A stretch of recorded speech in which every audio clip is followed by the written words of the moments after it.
राधे मेरी स्वामिनी, मैं राधे को दास, जन्म जन्म मोह दीजियो, श्री वृंदावनवास।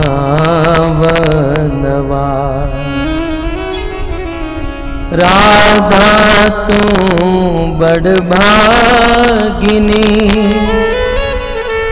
कौन तपस्या की, तीनों लोक के नाथ है, सो तेरो आदि।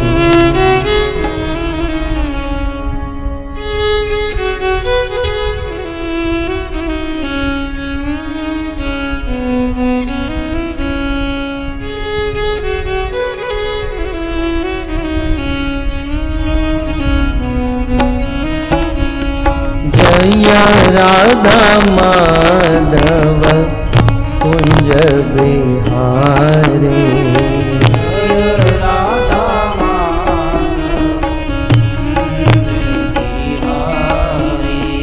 जय राधा माधव कुंज बिहारी, जय राधा माधव कुंज बिहारी, जय राधा माधव कुंज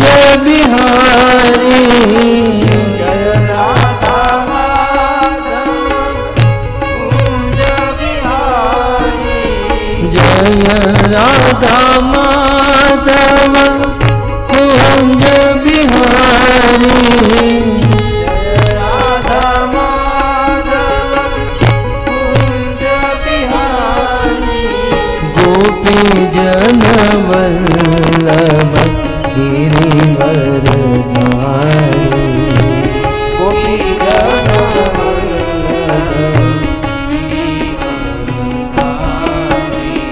गोपी जन वल्लभ गिरिवरधारी, गोपी जन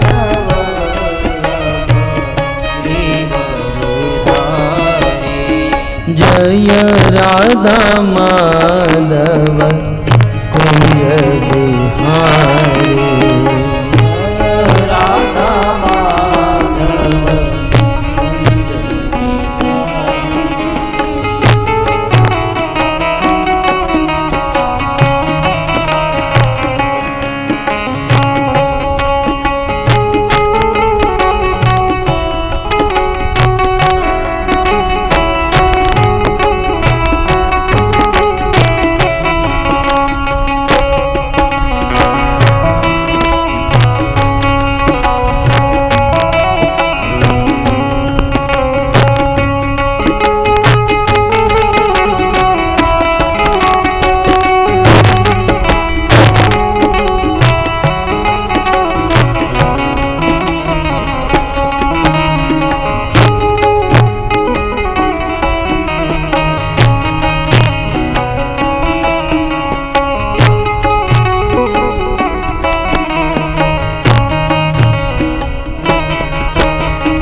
यशोदानंदन व्रज जन रंजन, यशोदानंदन व्रज जन रंजन, यशोदानंदन व्रज जन रंजन, यशोदानंदन व्रज जन रंजन, यशोदानंदन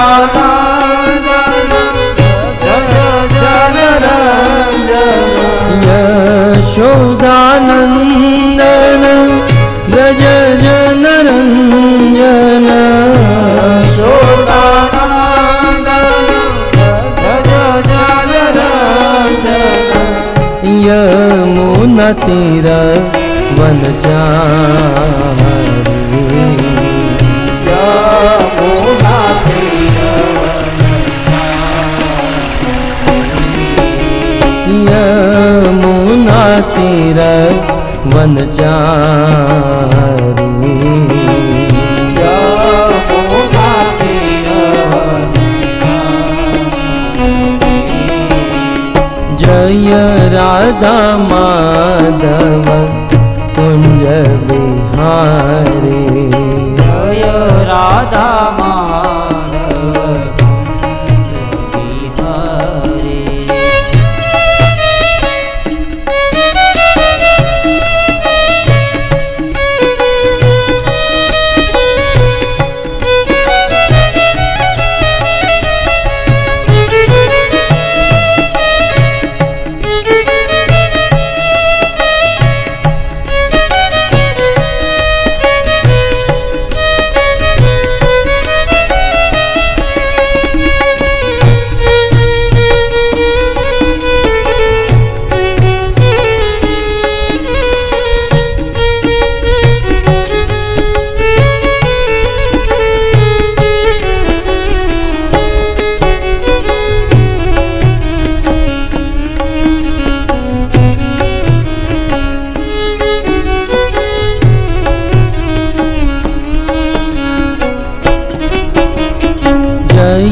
राधा माधव कुंज बिहारी जय राधा माधव बिहारी जय राधा माधव कुंज बिहारी जय राधा माधव बिहारी भज गोविंद गोविंद गोपाला गोविंद गोविंद गोपाला भज गोविंद गोविंद गोपाला गाइए भज मुरली मनोहर नंदलाला मुरली मनोहर नंदलाला भज मुरली मनोहर नंदलाला मुरली मनोहर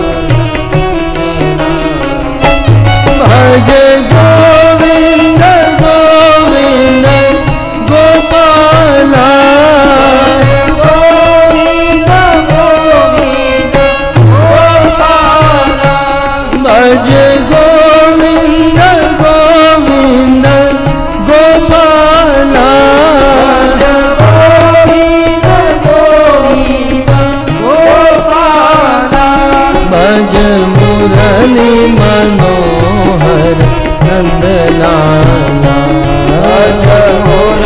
गाइए भाव से भज मुरली मनोहर नंदलाला मुरली मनोहर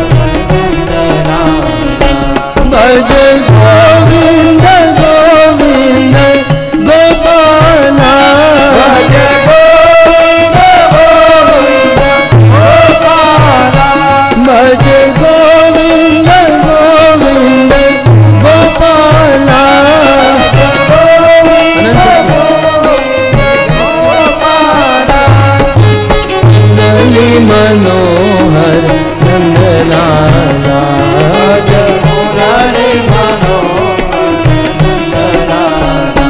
भज मुरली मनोहर नंदलाला भज मुरली मनोहर भज गोविंद गोविंद गोपाला भज गोविंद गोविंद गोपाला जय जय नंद यशोदा दुलार गिरिवर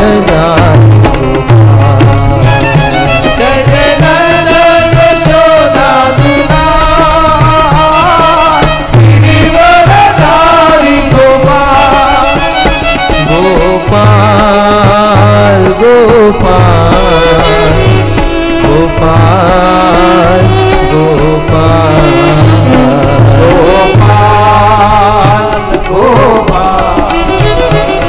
गोपाल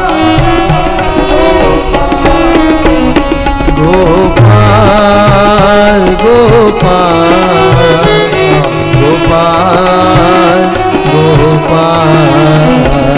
गोपाल गोपाल गोपाल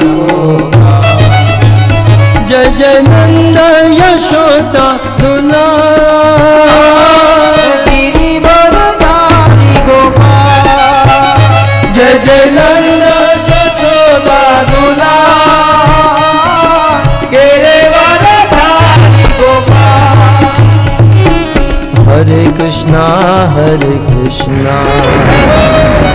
कृष्णा कृष्णा हरे हरे हरे राम राम राम हरे हरे हरे कृष्णा कृष्णा कृष्णा हरे हरे हरे राम राम राम हरे हरे हरे कृष्णा कृष्णा कृष्णा हरे हरे हरे राम राम राम हरे हरे हरे कृष्णा कृष्णा कृष्णा हरे हरे हरे राम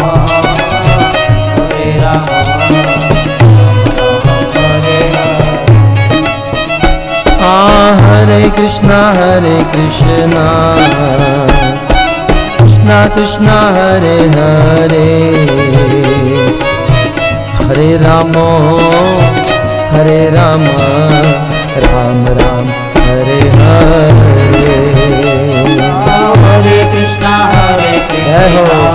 भाव से गाइए कृष्णा कृष्णा हरे हरे हरे राम राम हरे हरे हरे कृष्णा कृष्णा हरे हरे हरे राम राम हरे हरे हरे कृष्णा कृष्णा कृष्णा हरे हरे हरे राम राम हरे हरे नाम महाधन है अपनो नहीं दूसरी संपत्ति और कमानी नाम महाधन है अपनो नहीं दूसरी संपत्ति और कमानी छोड़ यटा जग की हमको कुटिया ब्रजमाही बनाने हमको कुटिया ब्रजमाही बनाने हमको कुटिया ब्रजमाही बनाने हमको कुटिया ब्रजमाही बनाने टूक मिले रसिकों की सदा और पीबन को यमुना जल पानी टूक मिले रसिकों की सदा और पीबन को यमुना जल पानी। हमें और न की परवाह नहीं, अपनी ठाकुरानी शिराधिकारानी, अपनी ठाकुरानी शिराधिकारानी, अपनी ठाकुरानी शिराधिकारानी, अपनी ठाकुरानी शिराधिकारानी, अपनी ठाकुरानी शिराधिकारानी, अपनी ठाकुरानी शिराधिकारानी। हो राधा गिरिधारी, राधा गिरिधारी, राधा गिरिधारी राधे। जय श्री राधा गिरिधारी, राधा गिरिधारी, राधा गिरिधारी, राधा गिरिधारी राधे। गिरिधरे राधा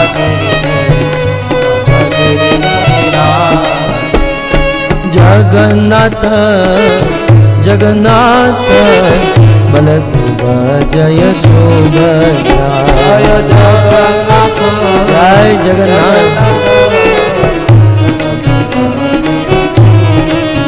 जय जगन्नाथ जगन्नाथ बलदेव जय सुभद्रा, जय जगन्नाथ,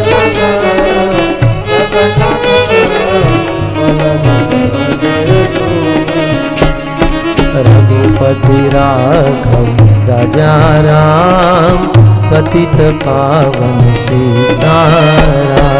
रघुपति राघव राजा राम, पतित पावन सीताराम। राजा राम पतित पावन सीताराम।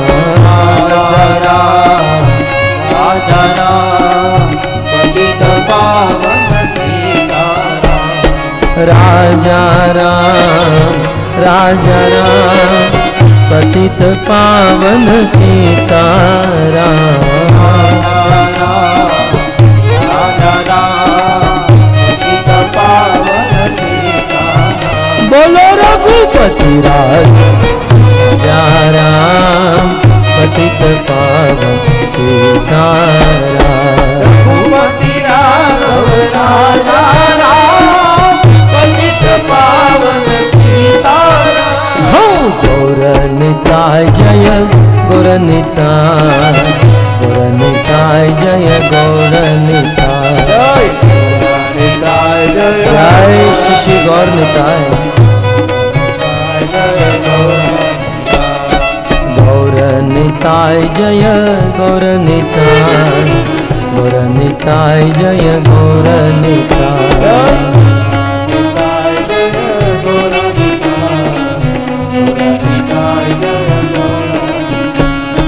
प्रभुपद प्रभुपाद प्रभुपद शिल प्रभुपद, जय प्रभुपद प्रभुपद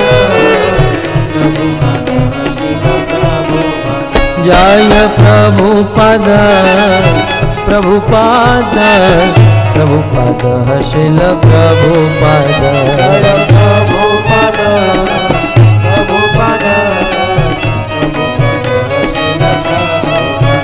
जय जय प्रभुपाद प्रभुपाद प्रभुपाद प्रभुपाद, जय जय प्रभुपाद जय श्री प्रभुपाद। निताय गौर हरि बोल, हरि बोल, हरि बोल, हरि बोल। निताय गौर हरि बोल, हरि बोल, हरि बोल। युग धर्म हरिनाम संकीर्तन की ग्रंथराज श्रीमद् भागवतम महापुराण की, श्रील प्रभुपाद की, निताय गौर प्रेमानंद।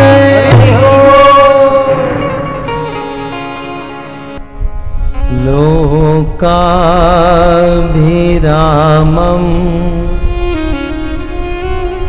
रणरङ्गधीरं राजीवनेत्रं रघुवंशनाथं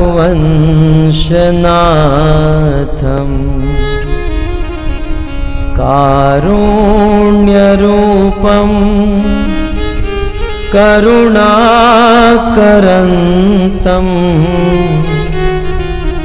श्रीरामचन्द्रं शरणं प्रपद्ये। सिया राममयी सब जग जानी, करऊं प्रणाम जोर जुग पानी। जनक सुता जग जननी जानकी, अतिशय प्रिय करुणा निधान की। ताके जुगपद कमल मनावऊं, तासु कृपा निर्मलमति पावऊं। मनोजवं मारुततुल्यवेगं, जितेन्द्रियं बुद्धिमतां वरिष्ठं। वातात्मजं वा नरयूथमुख्यं, श्रीरामदूतं शरणं प्रपद्ये।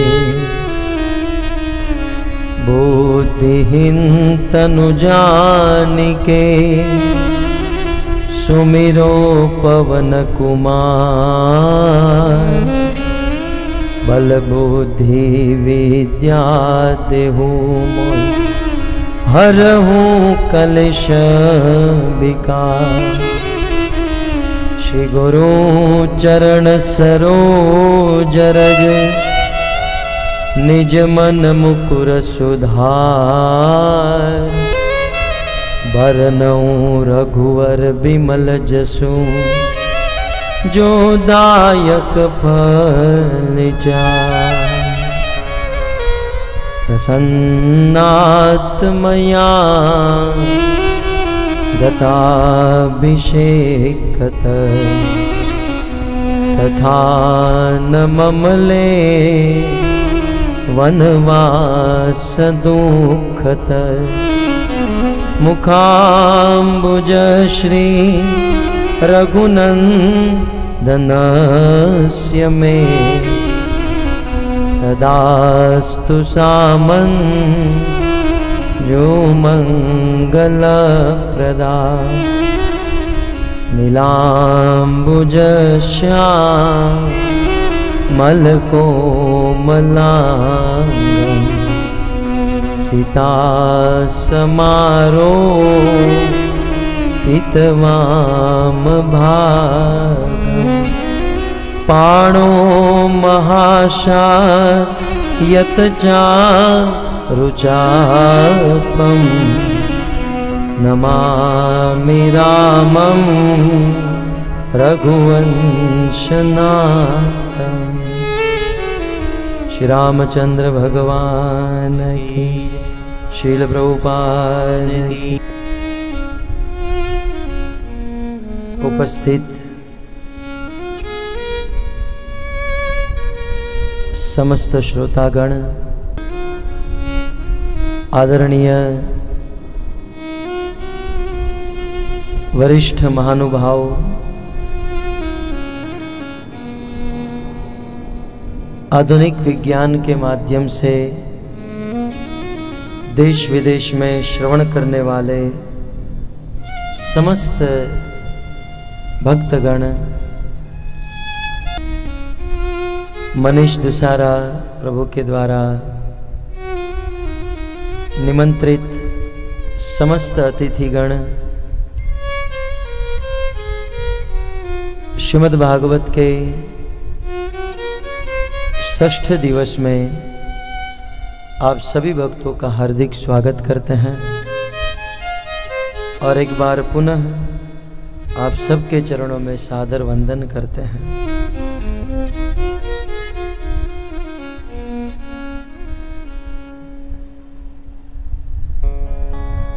परम सौभाग्य से विभूषित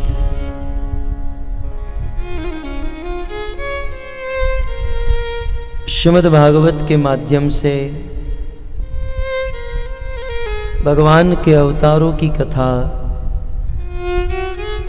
गत सत्रों से हम सब श्रवण करते आए हैं।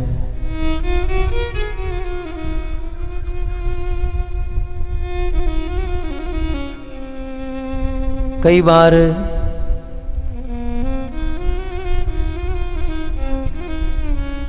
संसार के जीवों के मन में यह प्रश्न होता है, भगवान ने यह दुनिया क्यों बनाई?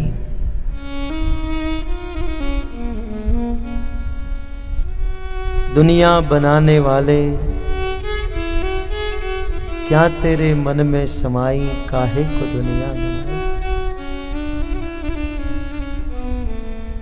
और यह विचार तब आता है जब जीवन में अनेकों प्रकार के कष्ट होते हैं, अनेकों प्रकार के दुख होते हैं। जब संसार के अनेकों दुखों से ग्रस्त जीव अनेकों प्रकार से चिंतित हो जाता है, फ्रस्ट्रेट हो जाता है, तब मनुष्य के मन में प्रश्न होता है कि भगवान हमें दुखी क्यों करते हैं? कई बार लोग प्रश्न भी पूछते हैं, हम इतने दुखी हैं, क्या परमात्मा के मन में, भगवान के मन में हमारे प्रति कोई सद्भावना नहीं है? क्या भगवान अपने यह अंश, अपने यह जीवात्मा को दुखी देखकर सुखी होते होंगे? क्या हमारे दुख से भगवान को कुछ नहीं पड़ी है?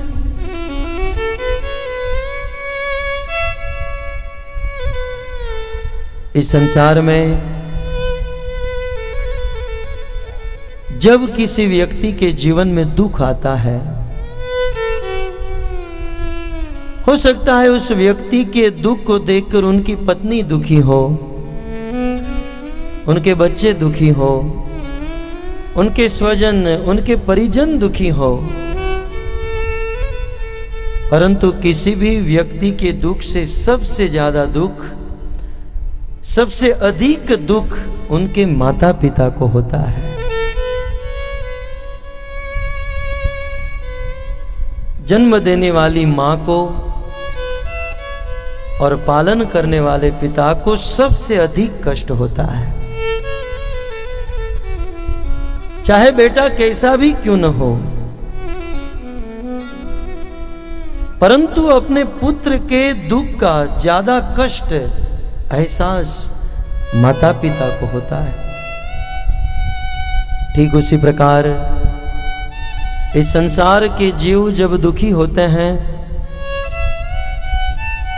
तो सबसे अधिक कष्ट भगवान को होता है। भगवान के हृदय में सबसे अधिक दुख होता है, मेरा यह अंश, मेरा यह पुत्र, यह जीवात्मा दुखी है।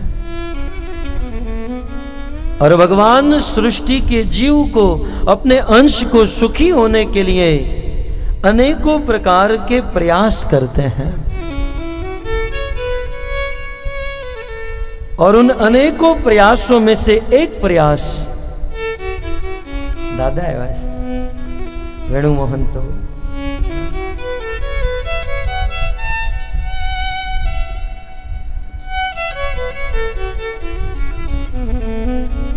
सभी दुखों से ग्रस्त भगवान अनेकों प्रकार के कार्य करते हैं जीवों को सुखी करने के। उन सभी कार्यों में से एक विशेष कार्य है भगवान का अवतार। यदि पूछा जाए भगवान का अवतार इस पृथ्वी पर क्यों होता है, वैसे अनेकों कारण हैं। कविराज गोस्वामी जिस दो पंक्ति का हमने आश्रय लिया है उनका स्मरण करते हुए, भक्त गणे सुख दीते प्रभुर अवतार,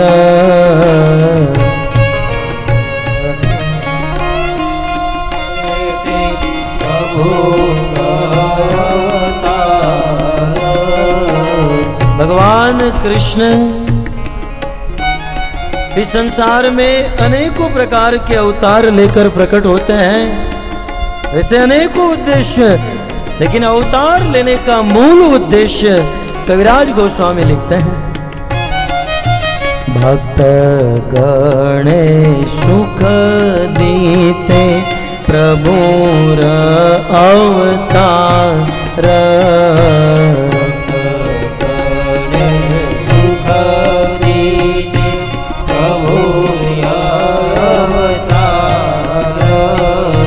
जहाँ जय छे योग्यता करे न व्यवहार, गाइए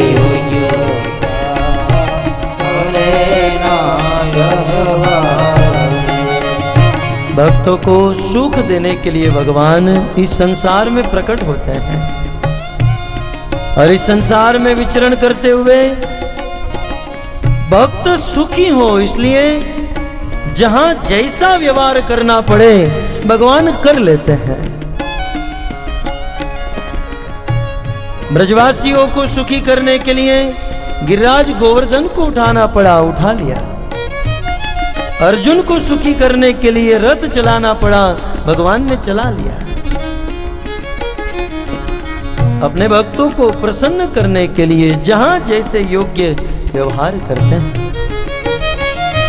जहाँ जय छे योग्यता करे न व्यवहार, जहाँ जैसे योग्यता करे न व्यवहार, कभूत लौकिक रीति जिन इतर जन, कभूत लौकिक रीति जिन इतर जन, कभूत लौकिक रीति जिन इतर जन, कभूत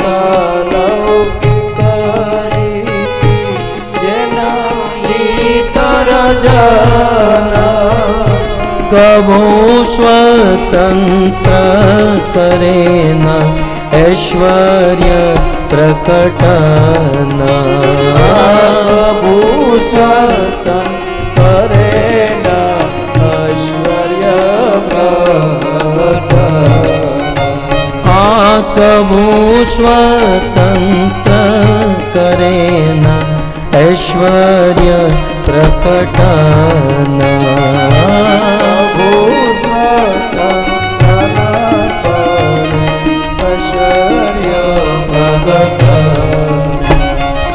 भक्त गणे सुख दीते प्रभु अवतार, भक्त गणे सुख दीते प्रभु अवतार, जहाँ जय छे योग्यता करे ना व्यवहार, जहाँ जय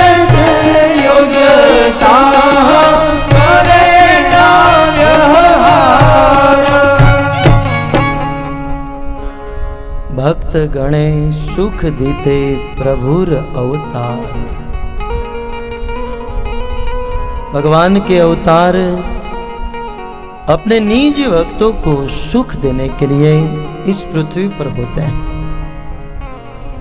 श्री सुद गोस्वामी भागवत के प्रथम स्कंद के 3 अध्याय में भगवान के 24 अवतारों का वर्णन करते हुए अब 9वें अवतार का वर्णन करते हैं। सुद जी ऐलान करते हुए कहते हैं भगवान विष्णु ने 9वां अवतार धारण किया। ऋषि भी याचितो भेजे नवमं पार्थिवं वपु दुग्धे मामोषधिर्विप्रा तेनायं स उषत्तम। भगवान विष्णु, भगवान गर्भोदकशाही विष्णु 9वां अवतार के रूप में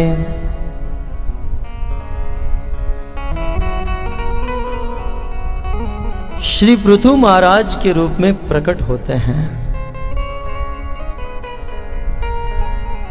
सुद जी कहते हैं यह अवतार ऋषि मुनियों के द्वारा प्रकट हुआ। ध्रुव महाराज के पुत्र हुए थे वत्सर, और वत्सर के पुत्र हुए पुष्णार्थ। पुष्णार्थ के पुत्र हुए व्युष्ट, व्युष्ट के सर्वतेजस, सर्वतेजस के चक्षु, चक्षु के पुत्र हुए मनु, मनु के पुत्र हुए उत्लभुक, और उत्लभुक के पुत्र हुए राजा अंग। महाराज अंग बहुत सुंदर राजा थे, सुंदर शासन करते थे। परंतु राजा अंग का एक पुत्र हुआ जिसका नाम था वेण। वेण बहुत दुराचारी हुआ, अपने नाना के स्वभाव पर गया। बहुत दुराचारी था, अनेकों प्रकार के पापों में मस्त हो चुका था। अपने पुत्र के कुकर्म को देखकर राजा अंग अपना राज्य छोड़कर चले गए। जब पिताजी राज रजवाड़े सब कुछ त्याग कर चले गए तो राजा अंग के नहीं रहने पर उनके पुत्र वेण ने राज्य को संभाला।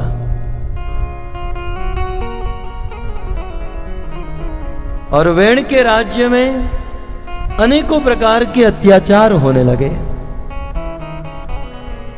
साधुओं की साधना बंद हुई, ऋषि मुनियों की अग्नि बंद हुई, जीव हिंसा होने लगी, पशु हिंसा होने लगी, अनेकों प्रकार के पाप होने लगे। इस पापों से आक्रांत होकर पृथ्वी ने अन्न, जल आदि देना बंद कर दिया। ऋषि मुनियों ने देखा कि राजा वेण ठीक से राज्य नहीं कर रहा है, अतः ऋषि मुनियों ने मिलकर वेण का वध कर दिया। परंतु जब अराजकता छाई तो उस वेण के शरीर का मंथन किया। ऋषि मुनियों के द्वारा वेण के शरीर का मंथन हुआ और उससे 2 संतान प्रकट हुए, एक कन्या और एक पुत्र। कन्या का नाम अर्ची और पुत्र का नाम हुआ पृथु। ऋषि मुनियों की कृपा से महाराज पृथु भगवान का 9वां अवतार प्रकट हुआ। श्रील प्रभुपाद लिखते हैं पृथु महाराज भगवान के शक्त्यावेश अवतार हैं। सुद जी कहते हैं ऋषि भीर याचितो भेजे। ऋषियों की याचना करने से, ऋषियों के मेहनत से 9वें पार्थिवम वपु। नवमः वपु, नवमें अवतार के रूप में पार्थिवम। शिवाश्रीधर स्वामी कहते हैं पृथ्विया स्वामी पार्थिव। पृथु महाराज को पार्थिव कहा गया। पार्थिव का अर्थ है पृथ्वी के स्वामी को पार्थिव कहते हैं। तो नवम अवतार के रूप में पृथ्वी के स्वामी के रूप में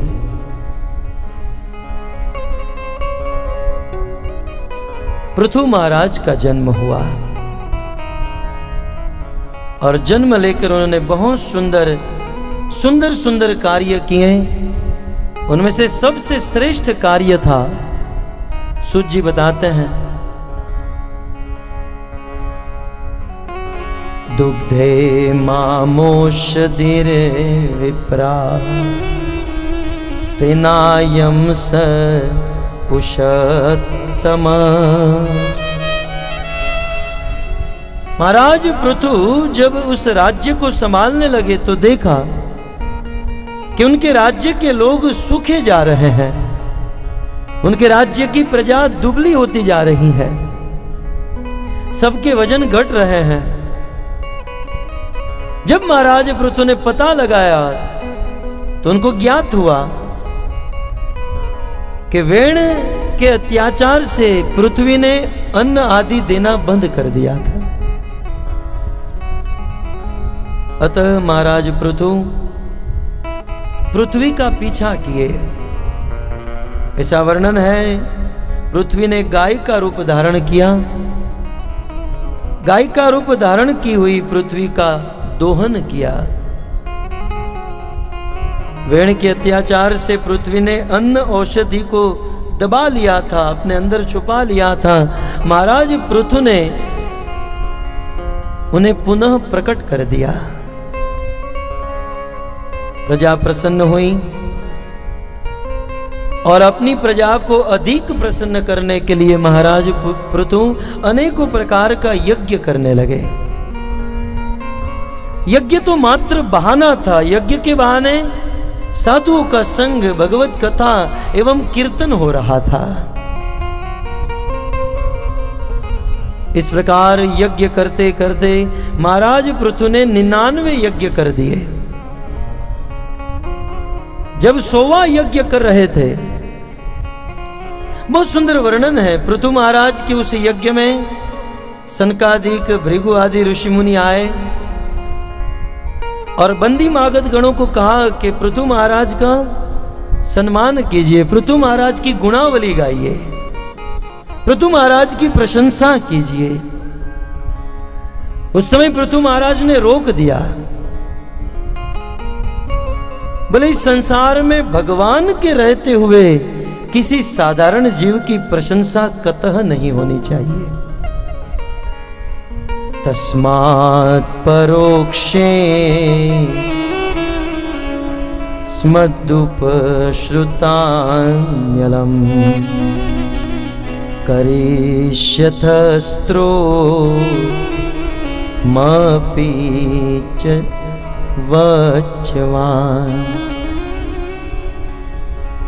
तस्माद् परोक्षे, भगवान कृष्ण के रहते भगवान के इतने सद्गुण है, उस भगवान के सद्गुण के रहते साधारण जीव की अर्थात मेरे जैसी व्यक्ति की प्रशंसा नहीं होनी चाहिए। यदि आपको प्रशंसा करनी है तो भगवान कृष्ण की प्रशंसा कीजिए। भक्तों, शास्त्र का सिद्धांत है, नीति में लिखा है सा हानि स्तन महत् छिद्रम स मोहो सच विभ्रम। इस संसार में सबसे बड़ी हानि क्या है? इस संसार में सबसे बड़ा लॉस क्या है? बिजनेसमैन, बिजनेस करने वाले सोचते हैं हमारा धन चला जाए या हमारा कोई विशेष सोना गहना चला जाए या हमारी कोई विशेष वस्तु चली जाए। ये सबसे बड़ा कष्ट है, ये सबसे बड़ा लॉस है। लेकिन शास्त्र में जब प्रश्न उठा इस संसार में सा हानि, सबसे बड़ी हानि क्या है, तो उत्तर देते हुए कहते हैं यन मुरहु तुम क्षणम वापी वासुदेवम न चिंतयत। जिस क्षण में, जिस घड़ी में वासुदेव भगवान कृष्ण का चिंतन नहीं होता, कृष्ण का स्मरण मनन नहीं होता, वह घड़ी ही हमारे लिए सबसे बड़ा लॉस है। करोड़ों रुपये चले जाना यह लॉस नहीं है, या कोई वस्तु खो जाना कोई विपत्ति नहीं है। इस दुनिया में सबसे बड़ी विपत्ति है एक पल के लिए भगवान का विस्मरण होना, सबसे बड़ी विपत्ति है। इसलिए जीवन में अधिकतर समय निकालकर, वैसे शास्त्र ने तो कहा सततम स्मरतव्यम विष्णु, भगवान विष्णु का सततम स्मरण होना चाहिए, 24 घंटा स्मरण करें।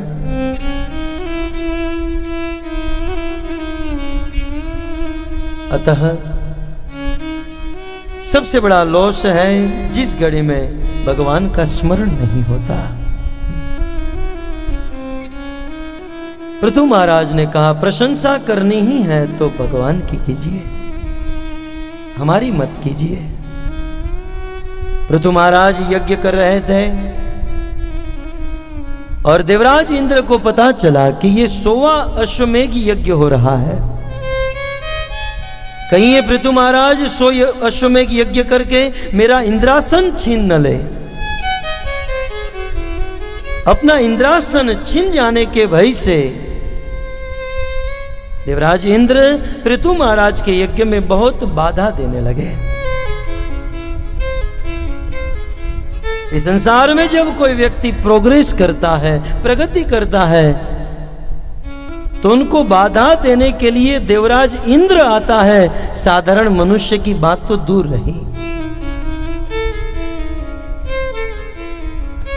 भजन करने वाले या जीवन में प्रगति करने वालों में अनेकों प्रकार के विघ्न आ सकते हैं, परंतु भगवान की भक्ति में दृढ़ रहे, भजन में स्थिर रहने वाला व्यक्ति उस विघ्नों के मस्तक के ऊपर पांव रखकर अपने गोल को, अपनी सफलता को प्राप्त कर लेता है।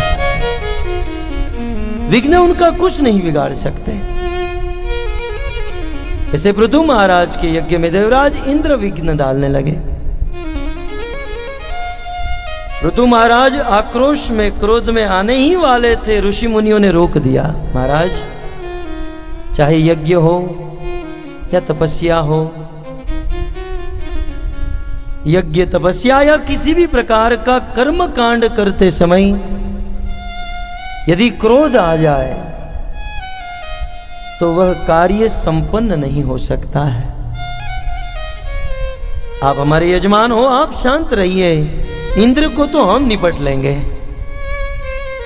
ऋषि मुनिगण अनेकों प्रकार के यज्ञ का, मंत्रों का आवाहन किए और मंत्रों के द्वारा इंद्र को खींचकर यज्ञ में लाए, और उद्देश्य तो यह था इंद्र को इसी अग्नि में जलाकर भस्म कर दे। ब्रह्मा आदि देवता आए, पृथु महाराज को समझाया गया। पृथु महाराज समझ गए। वैसे भी महाराज पृथु स्वर्ग के लिए यज्ञ नहीं कर रहे थे। पृथु महाराज तो भगवान की भक्ति के लिए यज्ञ कर रहे थे। भक्त तो इस प्रसंग में वर्णन है, साक्षात भगवान भी प्रकट हुए। पृथु महाराज के इस सुंदर कर्म को देखकर भगवान प्रकट हुए और निवेदन किए कि आपके 99 यज्ञ से ही मैं प्रसन्न हूं, 100वां यज्ञ करने की जरूरत नहीं है। 99 यज्ञ से मैं प्रसन्न हूं महाराज, जो चाहिए वह मांग लो। पृथु महाराज ने बहुत सुंदर कहा कि हे प्रभु, वरम चमत्कन चन मानवे वृणेष्वते हम गुणशीलयंत्रित। हे प्रभु, आप तो सभी प्रकार के वरदान देने में समर्थ हो। मुझे बताएं, मैं जो कुछ भी मांगूंगा आप मुझे दे सकते हो।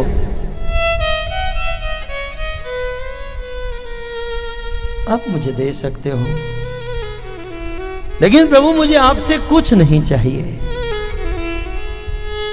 भगवान ने कहा कुछ तो मांगो। तब पृथु महाराज ने कहा, प्रभु आपको यदि देना ही है तो मुझे 1000 कान दे दो, मुझे 1 सहस्त्र कान दे दो कि इन हजारों कान से मैं निरंतर आपकी कथा सुनता रहूं और आपकी कथा का आनंद लेता रहूं।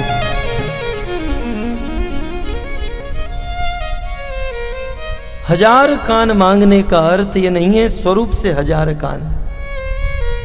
आप हजारों कानों की शक्ति दे दीजिए ताकि मैं भगवत कथा सुनते सुनते थकूं नहीं। मैं हजारों गुना यह कृष्ण कथा भगवत कथा का मैं श्रवण करता रहूं। इस प्रकार पृथु महाराज का यह सुंदर 9वां अवतार हुआ और इस संसार में पृथु महाराज ऐसे प्रथम राजा थे। और पृथु महाराज की पत्नी अर्जी प्रथम ऐसी पत्नी थी जो इस संसार में आने वाले लोगों के लिए आदर्श बने। इसी पृथु महाराज के वंश में पृथु महाराज के 5 पुत्र हुए। उनमें ज्येष्ठ पुत्र विजिताश्व, विजिताश्व के पुत्र हुए प्राचीन बरही और प्राचीन बरही के ही पुत्र हुए प्रचेता। और आगे चलकर नारद मुनि के द्वारा इन प्रचेताओं को पुरंजन उपाख्यान सुनाया गया। तो इस प्रकार पृथु महाराज का संक्षिप्त में 9वां अवतार भगवान का प्रकट हुआ। श्री सूत जी 10वें अवतार की घोषणा करते हैं। रूपम स जगृहे मात्स्यम चाक्षुषो दधि संप्लवे नाव्यारोप्य मही मैया अपादे वस्वतम मनु। वैवस्वत मनु जिनका नाम था सत्यव्रत, राजा सत्यव्रत पर कृपा करने के लिए भगवान का यह अवतार हुआ। और राजा सत्यव्रत को माध्यम बनाकर भगवान ने इस सृष्टि के बीज का और इस सृष्टि के साधु संत भक्तों का रक्षण किया। वैसे श्रीमद् भागवत के 8वें स्कंद के अंत में महाराज परीक्षित ने पूछा कि हे सुखदेव गोस्वामी, भगवान विष्णु ने अनेकों अवतार धारण किए, मैंने सुना है मछली का अवतार धारण किया। हरेर अद्भुत कर्मणा, हरि के इतने अद्भुत कर्म। अखिल ब्रह्मांड नायक भगवान विष्णु एक गर्हित देह, एक तामसिक देह, राजसिक देह, मछली का शरीर प्राप्त किए। आखिर इसका कारण क्या है? तब सुखदेव गोस्वामी ने कहा था, गो विप्र सुरसाधुना छंदसामपि चेश्वर रक्षा मिच्छम तनुर्दर्ते धर्मस्थ्यार्थस्य चैवहि। भगवान अपने भक्तों की रक्षा करने के लिए कुछ भी बन जाते हैं। किनकी रक्षा करने के लिए आते हैं? गो, सबसे पहले गाय की रक्षा करने के लिए।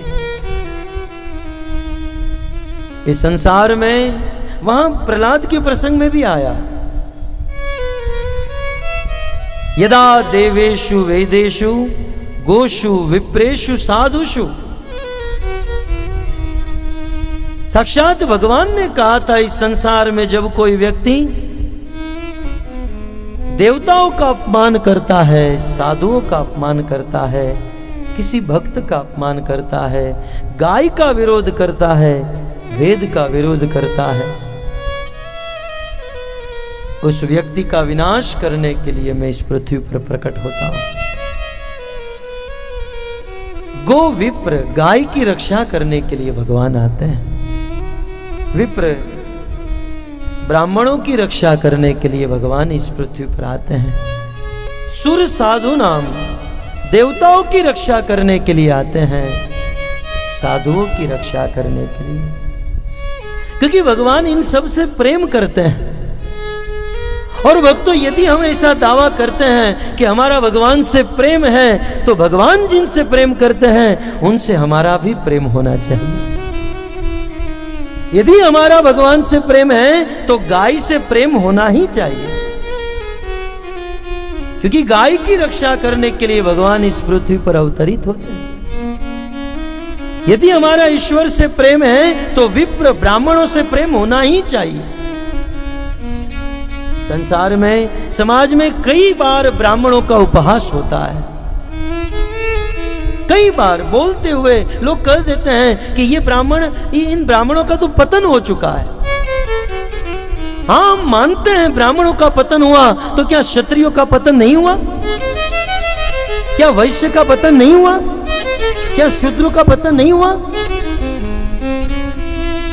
इस घोर कलयुग में चारों वर्ण का पतन हुआ है। भगवान ब्राह्मणों का आदर, नमो ब्राह्मण्य देवाय गो ब्राह्मण हिताय च। ब्राह्मणों का हित करने वाले हैं भगवान। अतः सदैव ब्राह्मणों का आदर करे, ब्राह्मणों की सेवा करे। मैं नहीं कहता हूं ब्राह्मणों के पद चिन्हों पर चले। ब्राह्मण का अपना मत है, अपना धर्म है, अपना संप्रदाय है, लेकिन आदर अवश्य करे।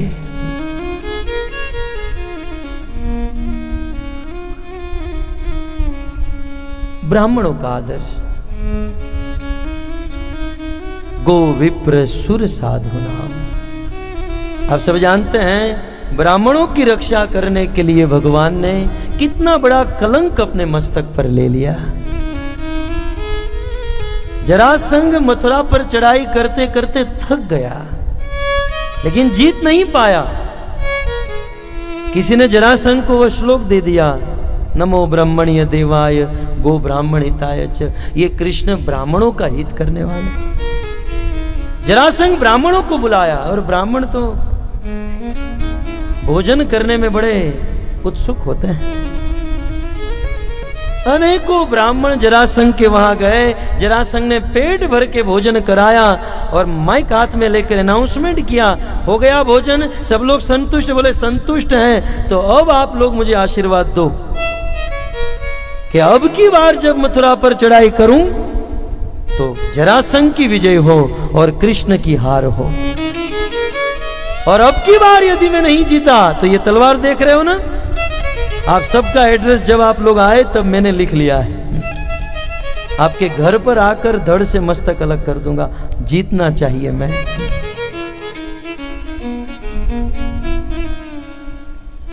सारे ब्राह्मण भगवान के पास गए, प्रभु त्राहिमाम करो। भगवान ने कहा चिंता मत करो।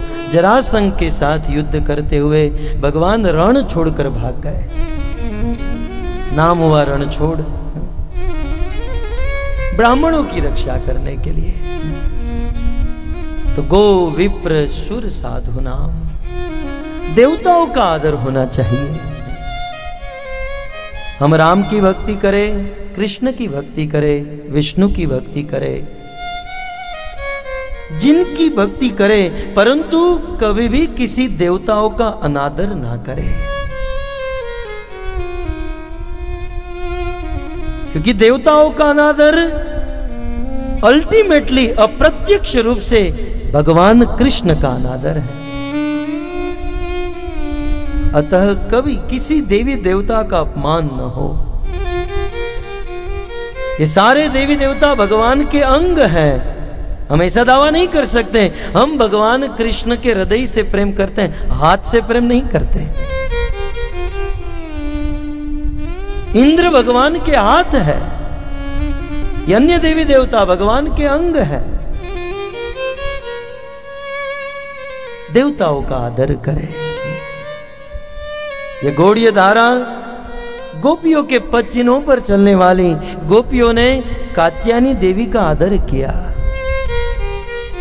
जगत जननी माता सीता गिरजा जी की पूजा करे, गणेश जी की पूजा करे, भले प्रेम राम से करे, प्रेम कृष्ण से करे, लेकिन इसका अर्थ यह नहीं है किसी अन्य देवी देवताओं का अनादर करे।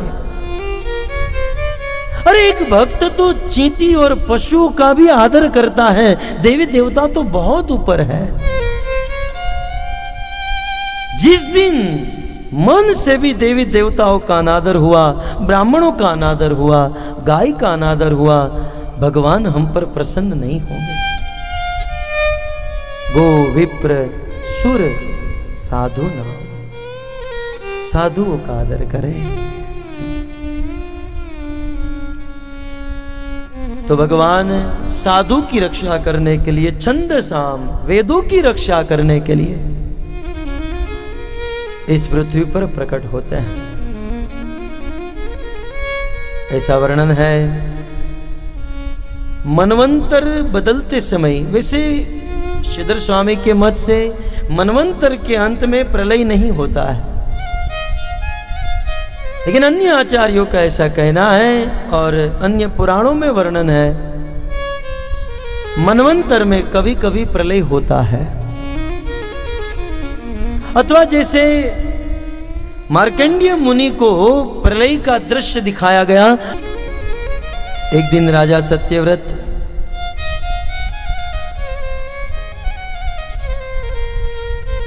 नदी में स्नान कर रहे थे।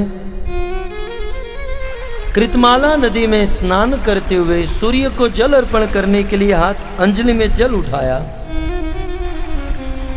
तो उनके हाथों में एक छोटी सी मछली उनके हाथों में आई और कहने लगी, राजन, बड़ी मछली छोटी मछली को खा जाती है, मुझे भय है कि मुझे कोई खा न जाए, अतः आप मुझे यहां से बाहर निकाल लीजिए, अपने राज्य में अपने घर पर रखिए।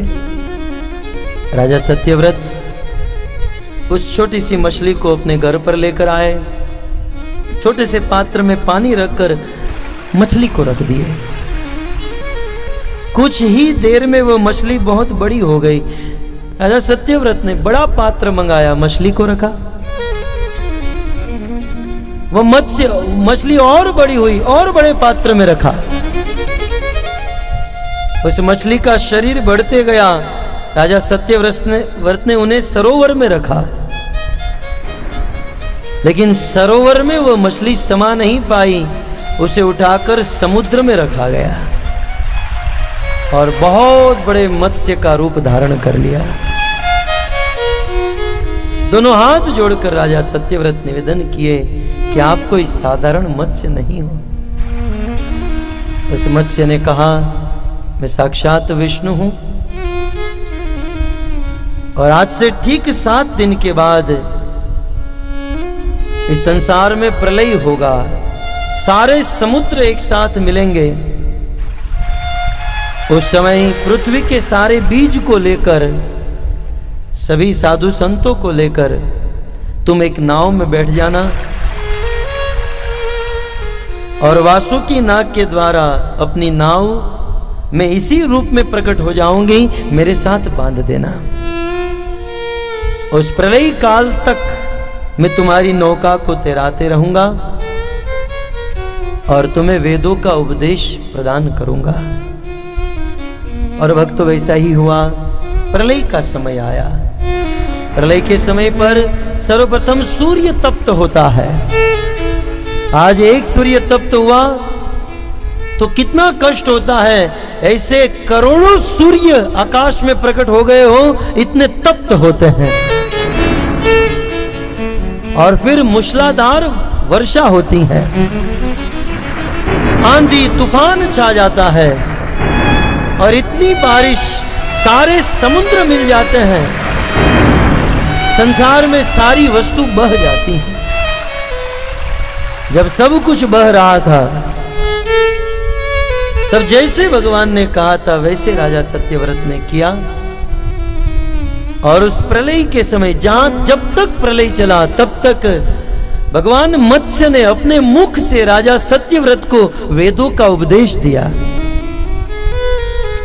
पूर्व में ब्रह्मा जी को नींद आने के कारण उनके हाथों से वेद निकल गया था। वही वेदों का ज्ञान भगवान मत्स्य ने अपने मुख से राजा सत्यव्रत के माध्यम से इस संसार को प्रदान किया। और भक्तों, भगवान मत्स्य के मुख से जो उपदेश निकला, उसी को आज हम मत्स्य पुराण कहते हैं। 18 पुराणों में से एक। तो इस प्रकार भगवान का यह दिव्य मत्स्य अवतार 10वें अवतार के रूप में हुआ। अब सूत जी भगवान के 11वें अवतार की चर्चा। सुरासुर सुरासुराणामुदधिं मथ्यतां मंदराचलम् दद्रे कमठरूपेण पृष्ठ एकादशे वपु। 2 श्लोक में 3 अवतार का वर्णन श्री सूत जी करते हैं। दानवंतरम द्वादशम नामम त्रयोदशम एवच अपाययत् सुरानन्या मोहिन्या मोहयन् स्त्रिया। अब तक भगवान के 10 अवतार हुए। 11वां, 12वां और 13वां, ये भगवान के 3 अवतार एक लीला में हुए। श्रीमद् भागवत के 8वें स्कंद में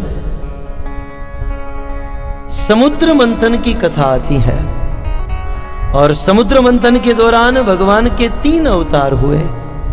आइए संक्षिप्त में समुद्र मंथन की कथा सुनते हुए भगवान के 11वें, 12वें और 13वें अवतार की कथा। 11वां अवतार कच्छप, 12वां अवतार धन्वंतरी और 13वां अवतार मोहिनी। आइए इन तीनों अवतार के कर्म, लीला और इन तीनों अवतारों ने क्या किया, सुखदेव जी के मुख से हम श्रवण करें। श्रीमद् भागवत के 8वें स्कंद में यह कथा है। एक दिन की बात, दुर्वासा ऋषि इस संसार में विचरण करते करते वैकुंठ पहुंचे, और वैकुंठ में भगवान का दर्शन हुआ। और भगवान ने अपने गले में जो वैजयंती माला धारण की हुई थी, बहुत सुंदर 5 फूल जिस माला में लगे हुए हैं, 5 रंग के फूल, तो वह सुंदर वैजयंती माला भगवान ने प्रसाद के रूप में अपने गले से निकालकर दुर्वासा ऋषि को पहना दी। भगवान का दर्शन और भगवान का निर्माल्य, ये माला धारण करके दुर्वासा ऋषि प्रसन्न हो गए, और प्रसन्न होकर रास्ते से आ रहे थे। देवराज इंद्र ऐरावत पर सवार थे, और अपने ऐरावत पर बैठे बैठे देवराज इंद्र ने प्रणाम किया। इस प्रसंग में मैं अक्सर कहता हूं, कुछ लोग इतने आलसी होते हैं, भगवान के मंदिर में तो जाते ही नहीं, और अपनी गाड़ी में बैठकर यदि रास्ते से जा रहे हैं और यदि मंदिर देख लिया तो प्रेम से नहीं, डर के मारे भगवान का मंदिर रास्ते से जा रहा है, प्रणाम नहीं करेंगे तो एक्सीडेंट हो जाएगा। भाव और प्रेम से नहीं, डर के मारे गाड़ी को रोकते हैं। ब्रेक मारते हैं, गाड़ी को रोकते हैं, लेकिन उतरते नहीं हैं। गाड़ी में बैठे बैठे भगवान को प्रणाम करते हैं, और प्रणाम भी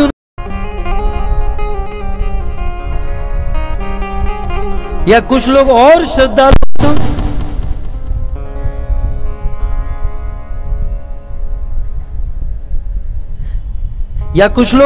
श्रद्धालु हैं, हॉर्न बजा देते हैं। हॉर्न बजाकर भगवान से कहते हैं मैं आ गया, और फिर वहां से चल लेते हैं, वहां से चले जाते हैं। कई बार मैं सोचता हूं ऐसे लोग मरने के बाद तो नरक में जाएंगे अवश्य, और यमराज के दूत बहुत पीटे मारते हैं, अनेकों प्रकार की सजा और दंड देते हैं। और जब उस आदमी की धुलाई होगी, यमराज के दूत मारेंगे, उस समय राधा और कृष्ण गाड़ी में बैठकर वहां से निकलेंगे। वो आदमी चिल्लाएगा प्रभु मुझे बचाइए, तो उस समय भगवान अपनी गाड़ी रोकेंगे, ब्रेक मारेंगे और 2-3 हॉर्न बजाएंगे, और ऐसे करके भगवान भी वहां से निकल लेंगे। क्योंकि गीता में भगवान ने कहा ये यथा माम प्रपद्यन्ते तामसस्थैव भजाम्यहम्, जो जिस प्रकार से मेरा भजन करता है उसी प्रकार से मैं उसे दर्शन देता हूं। ये हॉर्न वाली भक्ति करनी है तो भगवान हॉर्न वाली उस रूप में उनके सामने प्रकट होते हैं। देवराज इंद्र के सामने दुर्वासा ऋषि आए, परंतु फिर भी देवराज इंद्र अपने ऐरावत पर बैठे रहे, ऐरावत से उतरे नहीं। परंतु साधु तो साधु होते हैं, और वैसे भी दुर्वासा ऋषि भगवान से मिलकर आए थे तो थोड़ा सत्व गुण में थे। इंद्र ने ऐरावत पर बैठे बैठे प्रणाम किया, मुनिवर प्रणाम। प्रणाम करने से दुर्वासा ऋषि प्रसन्न हो गए, और इतने प्रसन्न हुए भगवान ने जो वैजयंती माला दी थी वो अपने गले से निकालकर देवराज इंद्र को पहना दी। इंद्र के गले में सुंदर वैजयंती माला।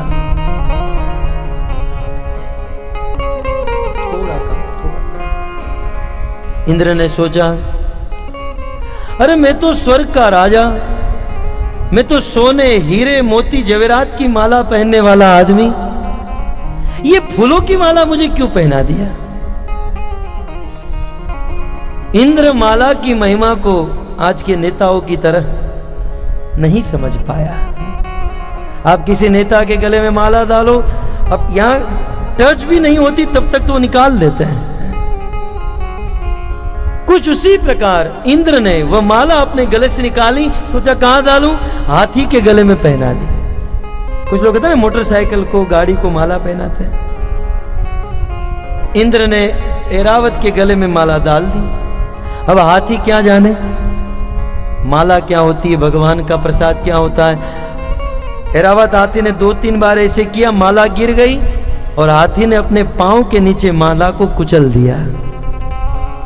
और ये सारा दृश्य दुर्वासा ऋषि देख रहे थे।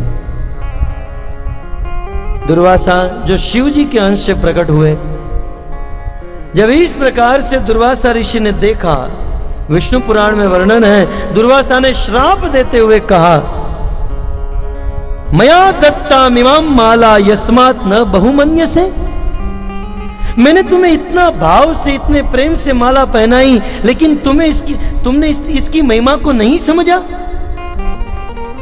त्रैलोक्य शिरतो मुड्ढ है मुठ,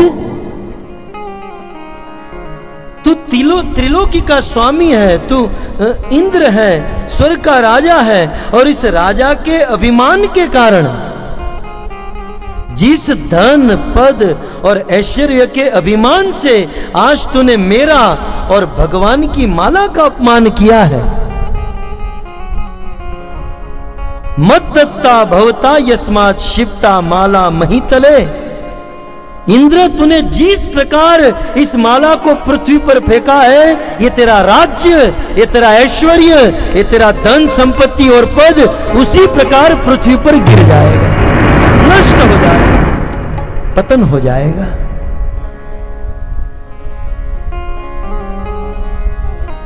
जैसे ही दुर्वासा ऋषि ने श्राप दिया, अब असुर लोग तो इस ताक में रहते ही थे देवताओं की शक्ति कब कम हो और कब हम उस पर चढ़ाई करें, कब हम उनको जीत लें। असुरों के साथ युद्ध हुआ, देवता हारे और असुरगण स्वर्ग के राजा बन गए।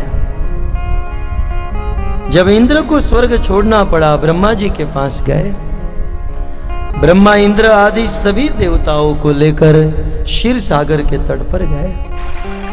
बहुत सुंदर पुरुष सूक्त नामक स्तुति की 8वें स्कंद के 6ठे अध्याय में वर्णन है। तेषाम आविर्भूत वाणी, भगवान की वाणी प्रकट हुई। ब्रह्मा जी और शिव जी इस बात को सुने, इससे देख पाए। सहस्त्र अर्क दयोद्युति ही, भगवान जब प्रकट हुए तो उनका प्रकाश कितना था? सहस्त्र अर्क, हजारों सूर्य के समान भगवान प्रकाशित हो रहे थे। और भगवान के उस प्रकाश को देखकर सभी देवताओं की आंखें बंद हो गई। सुखदेव जी कहते हैं मात्र ब्रह्मा और शिव भगवान को देख सके। नाहम प्रकाश सर्वस्य योग माया समावृतम। भगवान यदि हमारे सामने आ भी जाए फिर भी हम भगवान को देख नहीं सकते। भगवान को देखने के लिए प्रेम रूपी चक्षु चाहिए। प्रेमांजन छुरित भक्ति विलोचनेन संत सदैव हृदयेषु विलोकयन्ति। बड़े बड़े संत महात्मागण अपनी आंखों में प्रेम रूपी अंजन लगाकर रात दिन भगवान को देखते रहते हैं। प्रेम चाहिए। भगवान ने कहा आप चिंता मत करो, देवताओं का समय बुरा चल रहा है। आदमी का समय जब बुरा चलता है ना, वो कितने भी मेहनत करे, कितना हूं परिश्रम करे, उसे फल नहीं मिल सकता। पितामह भीष्म ने कहा सर्व काल कृतम मन्ये। अरे आप जैसे पांडवों के जीवन में दुख आ ही नहीं सकता। यत्र धर्म सुतो राजा गदा पाणी वृकोधर कृष्णोस्ति गांडीवचापम स्वोत्कृष्ट ततो विपत। जहां धर्मनंदन धर्म का पुत्र युधिष्ठिर खड़ा हो, जहां गदाधारी भीम खड़ा हो, जहां दुनिया का सर्वश्रेष्ठ धनुधर अर्जुन खड़ा हो और जिस पक्ष की रक्षा करने के लिए कृष्ण ने जिम्मा उठाया हो, उस पक्ष में कभी विपत्ति हो सकती है? कभी नहीं। लेकिन बेटा युधिष्ठिर, फिर भी आपके जीवन में दुख, कारण सर्व काल कृतम मन्ये। ये तो काल की करतूत है। समय की बड़ी महिमा है।